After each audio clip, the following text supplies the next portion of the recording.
5। নমস্কার, আপনারা দেখছেন নববার্তা টুডে, সঙ্গে আছে আমি সুস্মিতা। দক্ষিণ করিমগঞ্জ সমষ্টির কায়স্থগ্রাম বাজার থেকে মানসিক বিকারগ্রস্ত এক মহিলাকে অটোতে করে তুলে নিয়ে গণধর্ষণ করলে একদল লম্পট যুবক।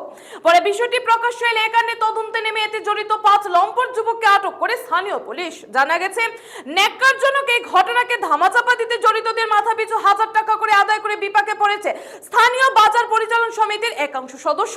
বর্তমানে এই ঘটনার বিপরীতে অ্যাকশন মোডে রয়েছে নিলামবাজার পুলিশ। পুরো তদন্ত প্রক্রিয়া তদারকি করছেন করিমগঞ্জের অতিরিক্ত পুলিশ সুপার প্রতাপ দাস। উল্লেখ্য যে জুন মাসের শেষ দিকে ন্যাক্কারজনক ঘটনাটি সংঘটিত হলেও বিষয়টি নিয়ে ধামাচাপা দেওয়ার চেষ্টা করা হয়। পরে বিষয়টি ভাইরাল হলে সোমবার রাত থেকে পুলিশের ধরপাকড় শুরু হয়। বর্তমানে মানসিক বিকারগ্রস্ত নির্যাতিতা মহিলাটি চিকিৎসাধীন অবস্থায় রয়েছেন।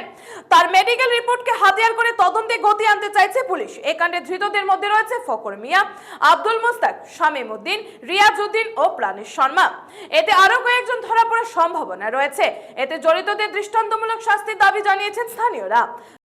নিলামবাজার আরক্ষী থানার অন্তর্গত আমার কায়স্থগ্রাম বাজার এরিয়া আমার ইন্টারভিউ নাইট অফ 29:30 আমার এটা ইনফরমেশ্যন আমি পাওঁ যে 5গৰাকী মানুহ এজন মহিলাক যিজন মেণ্টেলি ৰিটাৰ্ডেড তেওঁক এটেম্প টু ৰেপ কৰে আৰু একৰ্ডিংলি আমি চ'ৰ্চ এংগেজ কৰি আমি 5জন মানুহক আসামিক এপ্ৰিহেণ্ড কৰোঁ। তেওঁলোক কয়েকটো কৰিছোঁ। তেওঁৰ নাম প্ৰণেশ শৰ্মা, শামীম উদ্দিন, ফকৰ মিয়া, আব্দুল মুস্তাক, ৰিয়াজ উদ্দিন। ইণ্টাৰগেশ্যনত গম পাওঁ যে তেওঁলোকে 5জনে দলবদ্ধ ৰেপ কৰিছে, আপোনাৰ ধৰ্ষণ কৰিছে এগৰাকী মেণ্টেলি ৰিটাৰ্ডেড মহিলাক। আৰু তাৰপিছত তেওঁলোকক আমি এৰেষ্ট কৰিছোঁ আৰু ইতিমধ্যে আমি কেছ ৰেজিষ্টাৰ কৰিছোঁ। ৰেজিষ্টাৰ কৰাৰ পিছত আমাৰ তদন্ত এতিয়া অব্যাহত আছে আৰু মহিলাগৰাকীকো আমি ৰিকভাৰ কৰিছোঁ আৰু নেচেচাৰী একশ্যন লৈ থকা হৈছে।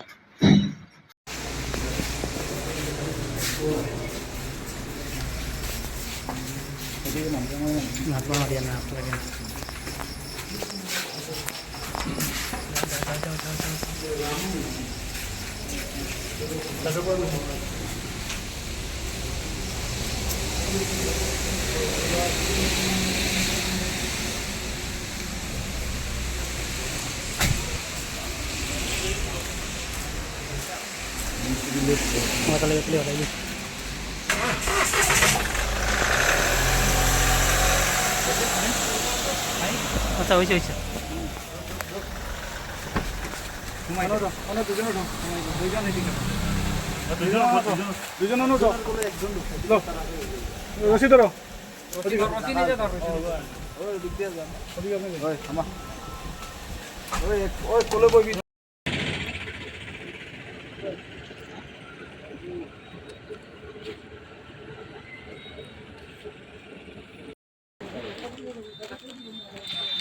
পাথারকান্দি থেকে মলয় কুমার দাসের রিপোর্ট, নববার্তা টুডে।